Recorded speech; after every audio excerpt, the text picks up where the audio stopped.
先直接說重點。2024年，一篇發表在 Science 的論文展示了一件不可思議的事：研究者仅用一種常見的食用色素，就讓活体小鼠的腹部变得更加通透。處理過程一推进，你可以看到內部輪廓逐漸变清楚，而且腸腔裡的內容物還在移動，蠕動還在繼續。這不是把生命做成標本，這是把看不見硬生生改成看得更見。更讓人背脊發涼的是配方，沒有納米隱形材料，沒有軍方毒劑，關鍵分子居然是你在零食配料表裡看過的韭實黃。但我要補一刀，你看到的0到10分鐘不是涂完前等，是邊涂邊按摩，把分子推進組織液裡。也就是說，這不是玄學變魔術，而是把皮下的光學環境真的改寫掉。人類為了看見裡面，付出的代價一直很大。X 光有輻射 ，MRI 設備昂貴，胃鏡要把管子伸進去，更別說開刀了。你可能以為醫學越來越厲害，是因為相機越來越好，其實不完全是。真正的瓶頸常常在於光進入組織之後會被散射得亂七八糟，根本沒辦法形成清晰的圖像。斯坦福這套方案最聰明的地方，不是去造更強的儀器，而是回頭問了一個物理問題：能不能讓光在組織裡少走彎路？在繼續之前，先拆掉3個常識。第一，你不透明，不一定是因為身體在吸光，更多時候是因為光被散射成了霧。第二，透明不等於無色，在這個方案裡，為了讓紅光能穿過去，你必須先把藍光吃掉。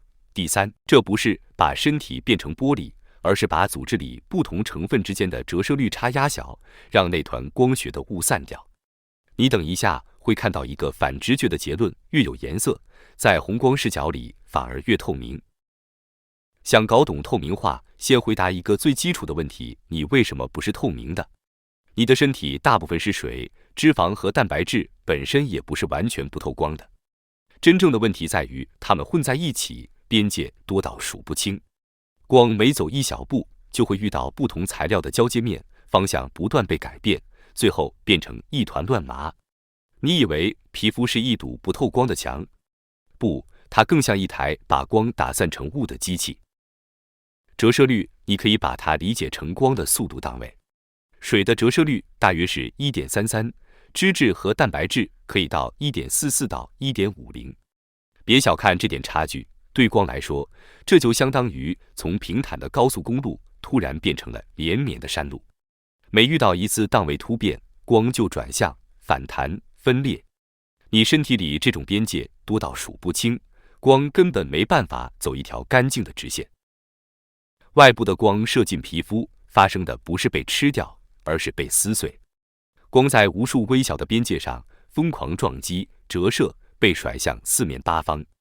物理學上叫做散射。散射最可怕的地方在於光還在，能量沒消失，但方向全亂了。最後你看到的不是內部結構，而是一層白茫茫的霧。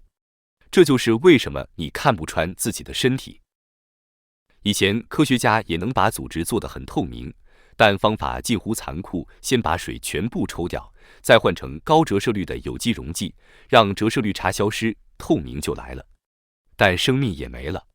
這更像是把城市拆掉再畫地圖，而不是在城市還在運轉的時候實時透視。活體不可能脫水，因為一旦動了體液，整個生命系統就會崩潰。於是活體透明化就卡在了這個物理死胡同裡。這個悖論只有一句話：水必須留着，但水的折射率太低，注定會制造散射。你要麼殺死組織換液，要麼接受那團霧。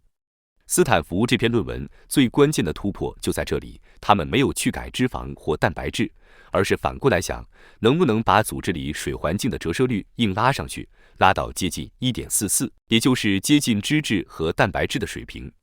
這不是生物學的浪漫，這是用物理學強行改寫世界的參數。破局點不是生物學的巧合，而是一個老派的物理事實，一種材料吸收光和折射光這兩件事不是相互獨立的，它們被同一套物理規律綁在一起。你不需要記公式，只需要記住這個反直覺的結論：如果一個分子在某個顏色上吸收的越強，它在相鄰波段對光的折射率就越可能被拉高。換句話說，吞掉一種顏色可能改變另一種顏色的命運。用一句大白話，讓分子像黑洞一樣把藍光吃掉，它就可能把紅光的折射率抬大。而透明化最需要的不是全譜白光，而是穿透更深、散射更少的長波段紅光。論文補充材料顯示，在600納米之後仍然有很高的透過率，說明紅光通道沒有被堵死。反直覺就在這裡，你得先讓組織變得更有顏色，紅光才能走得更自由。你以為透明就等於無色，在這裡恰好相反。為了讓組織對紅光更通透，這個系統必須對藍光更黑。這不是玄學，是策略，犧牲藍光，換取紅光走直線。於是，那句最反直覺的結論成立了：顏色越深，不一定越不透明，它可能只是把不需要的光吃掉，把需要的光放行。透明化不是消除顏色，而是重新安排顏色的命運。這裡不講跑了幾千種分子的爽文版本，更硬核的版本是研究者用光譜和折射率的關係來縮小候選範圍，優先找那種能強力吸收藍光、又夠親水，還能擴散進組織液的染料，最終鎖定了90黃。而且論文補充材料也顯示，不止90黃有效，像日落黃這類結構類似的分子也能做到類似效果。這說明這條路線是可以遷移的，不是偶然碰到的魔法。關鍵的一跳是在足夠高的濃度下，背景介質的折射率被拉到接近 1.44， 也就是接近脂質和蛋白質的水平。當水環境的折射率被拉上來，水和脂肪之間的折射率差被壓縮，邊界不再像路障，散射自然就下降了。你不是把組織變薄了，而是把光学路況調平了，路面平了，光自然走得直。當折射率差被壓得足夠小，那道散射之牆不是被炸開，而是失去了存在感。邊界還在，結構沒有消失，但光不再被迫在每個邊界上亂彈。散射下降，組織對紅光變得更通透，你才能看到內部輪廓變清晰。這不是把生命變成玻璃標本，而是讓活體在特定波段裡短暫進入一種更可見的狀態，就像大霧散去之後，城市的燈火突然變得清晰。回到最關鍵的證據，論文展示，腹部處理之後，內部結構的邊界變得更清晰，而長腔裡的內容物仍然在持續移動。這把一切從標本透明拉回到了活體可視化。你看到的不是死物，而是一個還在運轉的系統，只是光學噪音被壓低了。對醫學來說，這意味着有些觀察也許不必先切開。更關鍵的應用在頭部，補充材料展示了頭皮透明窗口的前後對比，用 LSCI 激光散斑对比成像，能更清楚地看到腦表血流灌注。這裡不誇張成頭骨變成玻璃，因為主要證據是頭皮更通透之後，成像質量提升了。還要再提醒一次，時間標籤指的是按摩時長。你看到的是一個可以重複、可以切換的光學窗口。最接近產品級的地方是它能撤銷。補充材料展示了同一只小鼠多次塗抹、更透明、加水、恢復的循環。水就像一個撤銷鍵，分子被稀釋帶走，折射率回落，散射回升，窗口關閉。你可以打開觀察，再關上，回到正常狀態。這種可控性比單次震撼效果更有價值。最敏感的問題是代價是什麼？補充材料給出了短期窗口內的證據，尿液和糞便中的信號隨時間衰減，說明分子再被排出。皮膚切片沒有看到明顯炎症，血常規和代謝指標與對照組沒有顯著差異。我特意強調短期，樣本量有限，指標有限，不是宣告絕對安全，而是說在論文展示的這些檢查裡，至少沒有看到身體立刻反抗的紅燈。人類能不能用？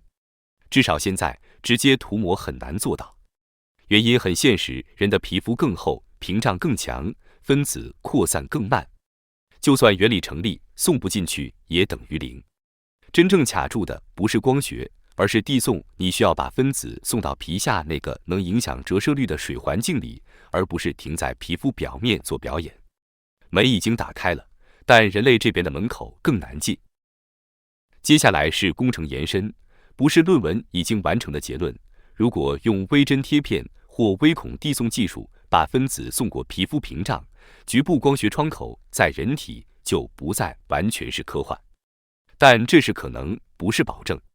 要走到臨床應用，還需要解決劑量、安全窗口、波段選擇、均勻分布、可逆控制這一整套工程問題。科學論文打開了門，真正走進去靠的是工程。更近的應用是靜脈可視化。現在抽血找血管靠的是經驗，很多人都被盲扎過。如果局部皮膚在紅光波段更通透，血管走向更清楚，那一針見血就從一種技巧變成了一個流程，少扎針、少淤青、少失敗。很多醫療革命不靠宏大敘事，而是把日常的痛點直接砍掉。再往前一步是光學治療和成像。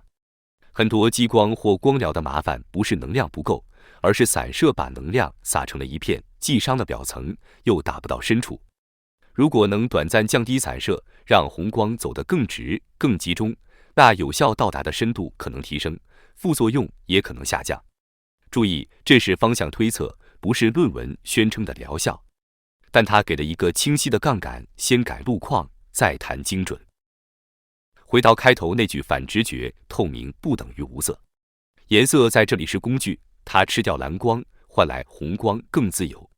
真正擋住視線的不是一堵牆，而是散射製造的霧。真正的突破不是造更強的相機，而是把折射率差壓小，讓那團霧變淡。你覺得像魔法，其實只是在提醒你，直覺是生存用的粗糙算法，物理才是世界的底層接口。